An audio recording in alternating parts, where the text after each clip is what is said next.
वैसे इंसान के साथ नहीं होता है, उसका विवाह होगा तो केवल भगवान के साथ में।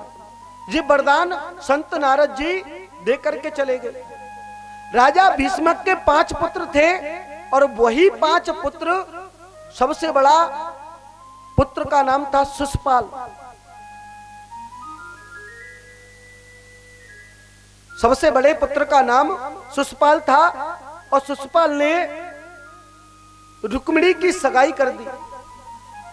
अब जैसे ही रुक्मिणी की सगाई की और सगाई करने के बाद में रुक्मिणी को पता चला कि मेरा भाई जो है सगाई करके आया है, और मैंने तो जब से मैंने चौधरी साहब जब से मैंने यहां पर अवतार लिया तो मैंने तो केवल अपने मन में एक ही संकल्प किया कि मैं अगर शादी करूंगी तो भगवान श्री कृष्ण के साथ करूंगी, अन्यथा किसी के साथ में नहीं करूंगी। जब किसी के साथ में नहीं करूंगी, आज राजा भीष्मक ने सोचा अपने मन में कि अब तो पुत्री का विवाह करना चाहिए। लेकिन इतनी देर में तो जब 5-5 पुत्र घर में बड़े हो जाते हैं तो वो पुत्र अपने माँ बाप की नहीं मानता है, वो पुत्र अपने माँ बाप की नहीं मानता है। सबसे बड़ा पुत्र होता है वो अपने मनमानी करता है। जब वो अपनी मनमानी करता है तो सगाई कराया रुक्मिणी जी की, और बारात आने वाली थी 3 दिन बाद। इतनी देर में रुक्मिणी जी को पता चला और रुक्मिणी जी ने रोना प्रारंभ किया और रो करके सीधे अपनी भाभी के पास में पहुंची। जैसे ही अपनी भाभी के पास में पहुंची और भाभी से रो करके कह रही, देखो भाभी, भैया मेरी सगाई करके आए हैं और मैंने तो अपने जीवन में केवल एक ही वर को चुना है कि मैं अगर शादी करूंगी, अगर मैं विवाह करूंगी तो केवल भगवान के साथ में, अन्य किसी लोग के साथ में शादी नहीं करूंगी। भाभी ने कहा कि तुम क्यों टेंशन लेती हो, तुम एक पत्र जो है द्वारकाधीश भगवान के लिए लिख दो, द्वारकाधीश भगवान के लिए लिख दो। जैसे ही रुक्मिणी जी ने पत्र लिखा और उस पत्र को लेकर के पंडित जी द्वारकाधीश भगवान के पास में पहुंच गए। पत्र लिख रही हैं और पत्र लिख करके कह रही हैं उसमें, आओ मेरी सखिया मुझे मेहंदी लगा दो।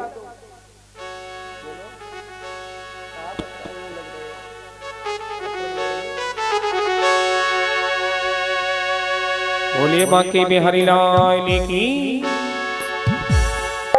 आओ मेरी सखियों मुझे मेहंदी लगा दो,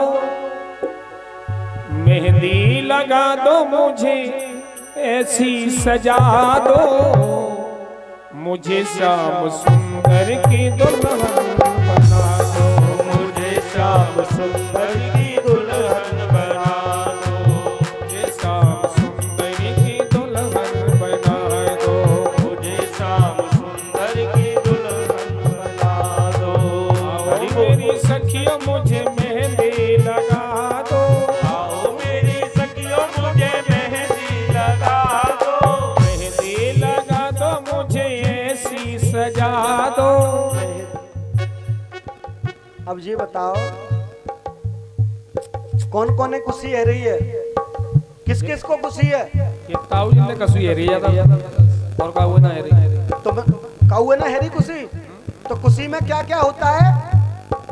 या तो खुशी में पीता है या फिर वो झूमता है। तो किस किस को खुशी है? भगवान की शादी है आज।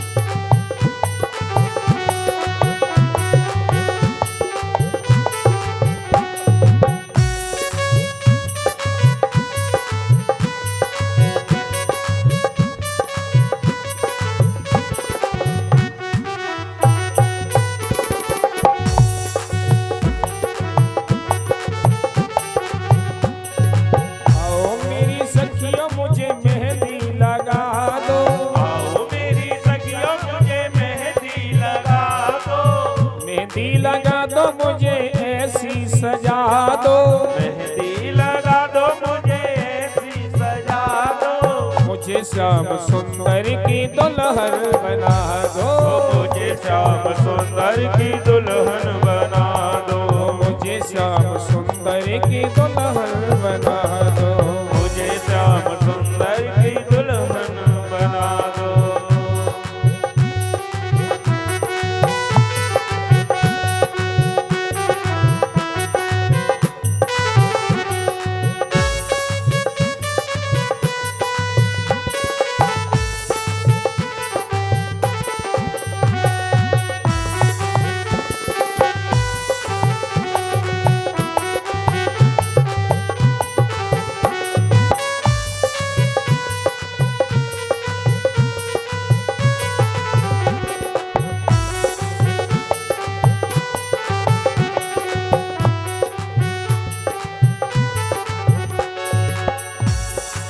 सत्संग में मेरी बातें चलाई, सत्संग में मेरी बात चलाई, सतगुरु ने मेरी कीनी है सगाई, सतगुरु ने मेरी कीनी है सगाई, उनको बुला के फेरे तो पड़वा दो, मुझे श्याम सुंदर की दुल्हन बना दो, मुझे श्याम सुंदर की दुल्हन बना दो, मुझे श्याम सुंदर की दुल्हन बना दो।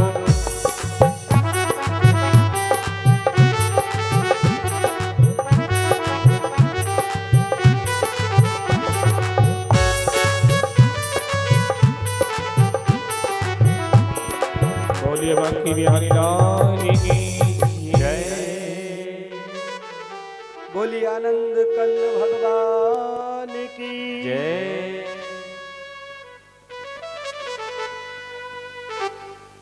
जैसे ही पत्र लिखा और पत्र लिखने के बाद में जैसे ही पंडित जी कुंदनपुर के लिए गए और आज द्वारकाधीश के पास में लाला या टेंट पास के ले जाओगे भैया, ओ लाला हरिनगर के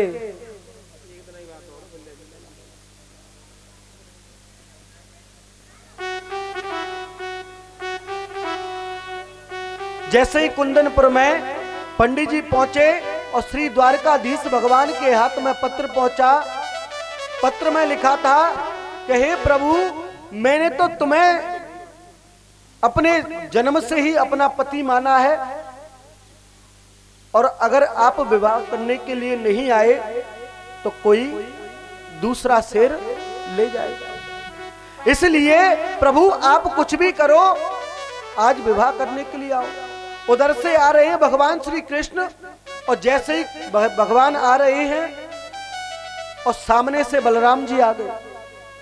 अरे कथा सुनो, जो भी कन्यादान का सामान लेकर के आए हैं अपने पास रखे हैं ना, अपने पास रखो, कन्यादान वहीं से देना। जैसे ही भगवान श्री कृष्ण आ रहे थे और सामने से बलराम जी जा रही थे, बलराम जी ने कहा का भयो लाला, कहां जा रहे हो? नहीं नहीं भैया, मैं तो यहीं जा रहा हूं। क्या अच्छा।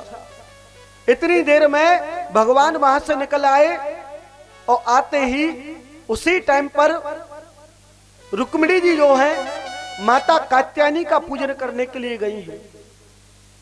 जैसे ही माता कात्यायनी का पूजन करने के लिए गई हैं और माता कात्यायनी का जैसे ही पूजन कर रही थी और माता कात्यायनी के हाथ में से एक फूल गिर गया। जैसे ही फूल गिरा और इतनी देर में तो भगवान मंदिर के पास में पहुंच गए।